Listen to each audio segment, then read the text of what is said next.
May pang-aasar si Miss Grace sa video na ginawa ng kanyang dating asawa na si Joel Mondina o mas kilalang pangbansang Kolokoy.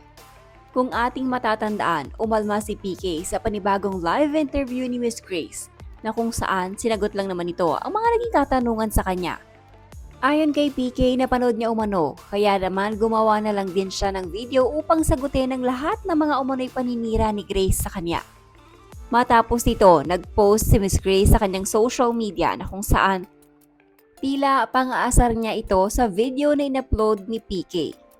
Post ni Miss Grace: "Stop throwing tantrums on social media, sad boy. Road to 1 million views ka na naman. Sabihin mo, salamat Grace and kids."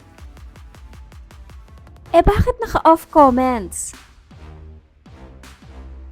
Kung ating matatandaan, nauna nang sinabi noon ni PK na hindi na siya maglalabas pa ng kahit anong statement hinggil sa hiwalayan nila ni Miss Grace.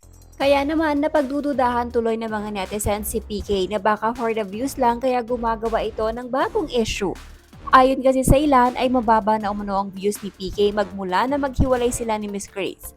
At maging si PK ay inaman ito na mahina na ang kanyang views sa social media. Ang dahilan daw nito ay ang paninirang ginagawa sa kanya ni Miss Grace. Nag-iiyak si PK, bagsak na daw siya, wala na siyang pambayad utang at girl lang daw ang bumubuhay sa kanila. Parang ayaw na niyang sumuporta sa mga anak niya na nasa sayo, Miss Grace. Gusto lang niya magka-views ulit, Miss Grace, kasi bumaba yung views niya pag walang views, wala ring sahod. When a person is feeling guilty of what they did in the past, every time may sasabihin ka, they would think it's about them. Natatamaan sila sa lahat ng bagay kasi they know they did something bad. And akala nila, what you do is all about them. Toxic people are like this, and glad that you're able to get out of it.